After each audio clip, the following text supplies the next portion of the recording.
Welcome to the Woman Angler and Adventurer Podcast, inspiring real women with a passion for fishing and the outdoors to go get their adventure on.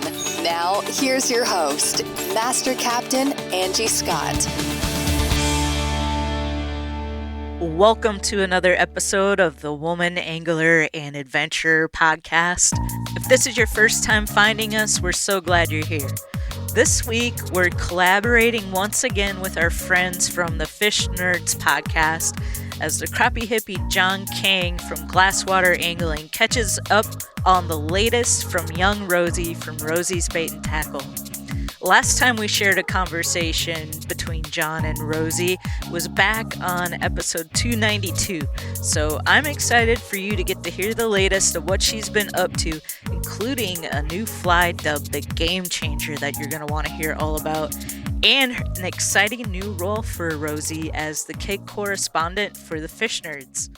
So you're in for a real treat. Sit back and enjoy.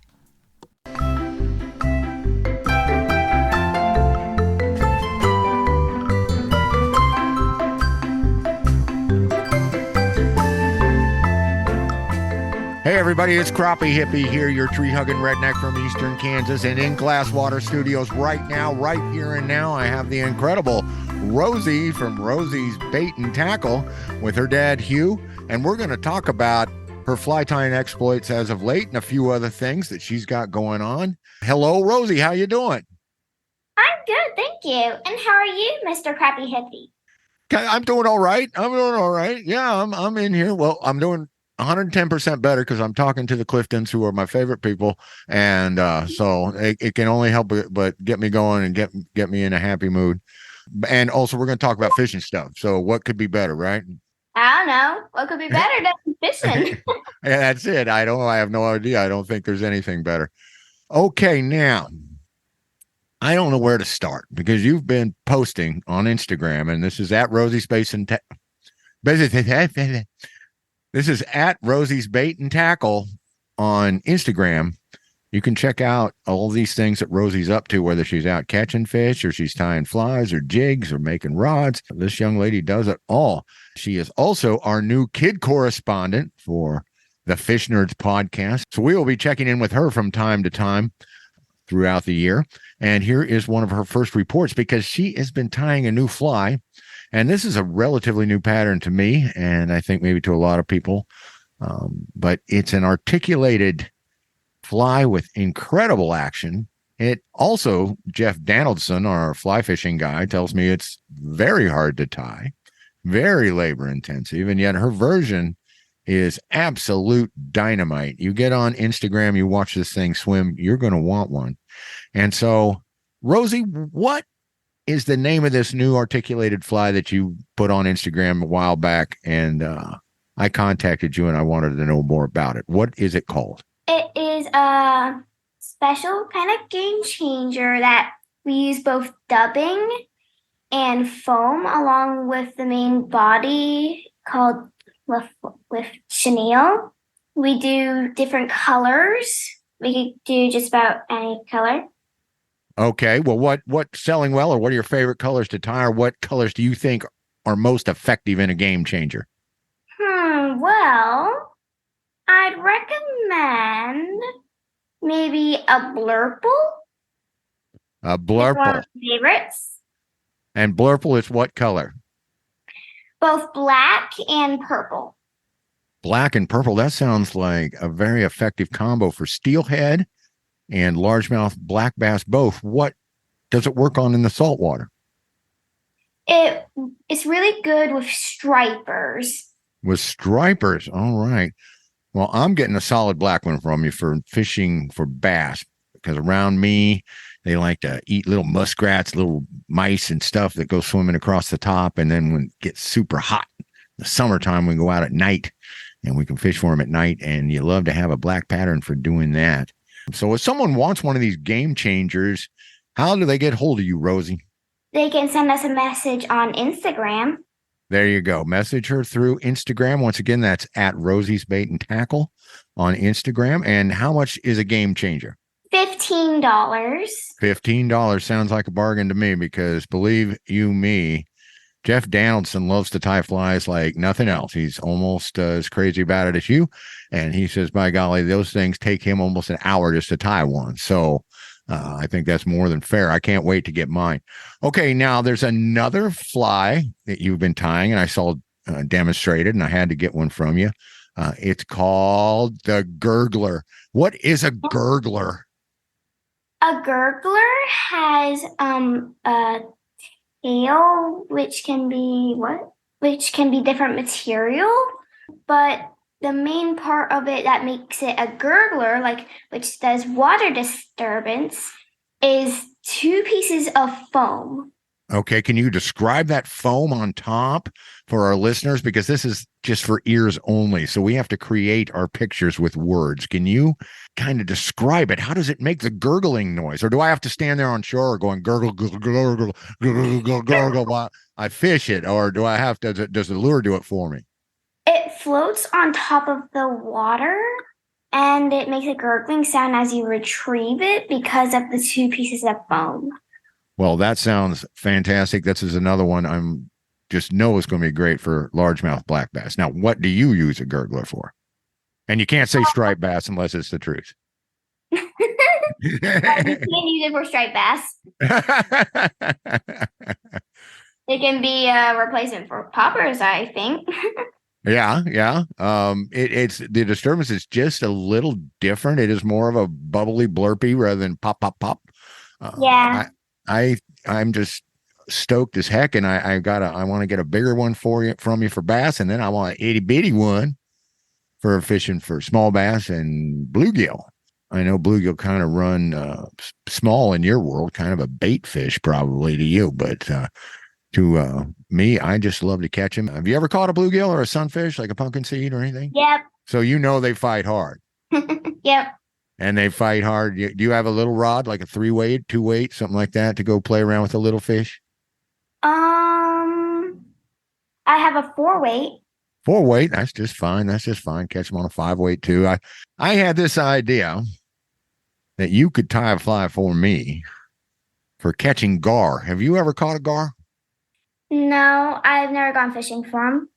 Do you know what a gar is? Yes, I do. Cause we once went to Cabela's Bass Pro Shops that had a whole bunch of gar, including alligator gar. There's one that was the most pretty I've ever seen. Well, that's probably the spotted gar. Pretty much our pet.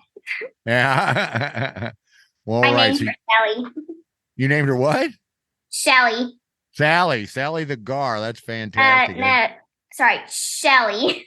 Shelly the gar. All right. Very good. Shelly the gar. I like that. I assume this was in the tank, right? The big tank? Yep. Yeah, that's awesome. Jeff Danielson and I like to go out and fly fish. Well, he fly fishes for gar. I'm going to give it a try this summer. And I thought you and I could come up with something. You think we can do that? I bet so. And the crazy thing about gar flies is that you have to use, do you know what EP fiber is? Yes. Okay, so you have to use something like widow's web or EP fiber or something like that, because gar's jaw is just bone. It's all bone. I mean, they're basically just skin covering some bone. There's no meat for the hook to sink into, no web for it to go through. And so you tie a fly that tangles up the gar teeth, and that's how you get them in. But we always tie them with a hook because gar ain't the only fish in the river. And sometimes a big old flathead will come up, or a blue cat, or a drum, and just suck that thing up. So would you be willing to work on a gar fly with me? Of course. Oh, of course. So you can do custom, and you can, you're up to any challenge. Is that what I'm hearing? Yep. Okay. So next question I want to know, because Todd, the fish wrap rider, has been kind of putting me off on this. He's like, I don't know. It's a little too early for the fish to be running up and down the coast, really too early for the hot action. But when is Rosie going to go fishing, and what is she going to go fishing for on her first trip over to the salt water? Well, first we're going to go freshwater. We're going on Saturday to Barber Pond. Barber Pond. And what are you going to chase over there? Well, I'm really hoping to catch a nice gold trout, but I'm also targeting landlocked salmon, brown trout, rainbow trout, and brook trout. Oh, wow. So it's a cold water pond and it has the landlocked salmon, or is it connected to the ocean somehow? It's Landlocked means they live in the pond all the time and there's no connection. If I can jump in for a second, the Sure. state record landlocked salmon was actually caught out of this pond. Okay.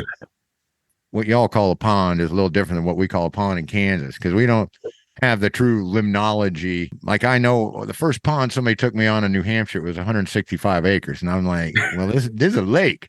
And he's like, no, it's a pond because it's shallow enough the weeds grow all the way across the bottom. And that's the difference.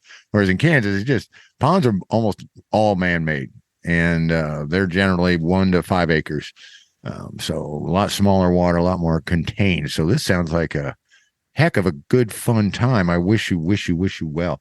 That sounds like, okay, so what are you going to tie on to chase? What are you going to chase? Are you going to do something that catches everything, or are you going to target? Well, a little bit of both. A little bit of both, a little bit of general fishing, a little bit of targeting. Have you ever caught a salmon before?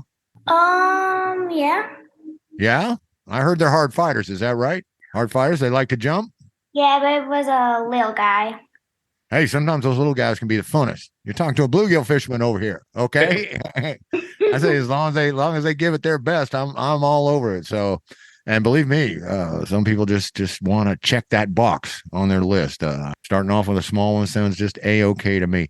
Okay, now last thing before I let you get on down the road or get back to the bench or get back to your bench. Well, you've got 2 benches. You got your fly tying bench over here. You got your rod building bench over there. But before I let you get back to doing some stuff or maybe just running around being a little girl on your spider bike or whatever the heck you like to do, you're not going to say what the heck's a spider bike. Your daddy can explain it to you. I want to know, you've got a special report coming up. You are our kid correspondent, one of our kid correspondents, our new kid correspondent. And your mama and me came up with this idea to do a story and have you interview the author of a book. And this will be our first kids book for fish nerds done by a kid. So go ahead, fill the listeners in. What we got coming up? Mr. Andrew. We're not sure if it's Andrew Weiner. I can fill in a little bit of background about him. Sure. He is the author of an award-winning children's book, Down by the River, and he's president of Reeling in Serenity. This is a really good organization that helps people dealing with addiction and connects them to fly fishing and community. So definitely a very powerful message, definitely a great place to start, and some really neat people. So I think she's really looking forward to that conversation. Well, Yep, I'm really excited. You're really excited? Well, I'm really excited too. I really am. Can you tell? My head's kind of bobbing around when you see that happening. And then you know I'm really excited. And of course, you listen to the podcast over and over again all the time, right? You don't have any time for Taylor Swift or any of that because you're always listening to Fish Nerds, right, Rosie? Yep. All right. That's a very politic answer, and I love it. Well, listen, we just did a story on Tackling Minds, a program in England. This will be a great follow-up. I want to hear, I was just hoping to start getting some follow-up about programs here in the United States that do kind of the same thing. So I guess what we're going to do, we're going to have you talk about the book, and then I think I will be calling Mr. Weiner up and asking him about his program and what he's got going on. So what the heck? Now you're giving me assignments. What the heck just happened here? I have no idea. That's me. I kind of just go along, go with the flow. I have no idea. All right. Well, Rosie, is there anything else you want to tell the listeners? Got some stuff coming up? Got some exciting news of any kind? Well, Rosie has a special assignment right now. She is actually doing a kayak fishing rod build 100% by herself. Dad is hands off, not allowed to do any of it at all. And it already looks professional and looks amazing. So she can't wait to share that with everybody when it's done. Well, we will be looking for that in the days or weeks to come. And we will be looking to get together on this garfly thing. And I will be looking to get my game changers for summer, my Gurgler for summer. What a fantastic time. Well, Rosie, if that's that, we're going to let you get back to having some fun, or I don't know, peeling potatoes, whatever you got on your agenda for tonight. It's always great to talk to you. Always great to talk to your dad. And I thank you for coming on this evening. Thank you. Thank you for putting us on the podcast. Well, you're a staffer now. I'm putting you to work, girl. I won't try to be too mean about it, but you're welcome on the pod whenever you want, because you're not just on the pod, you're in the band. All right? Okay. All right. We'll talk to you soon, guys. Okay. Great to talk to you. Great to talk to you.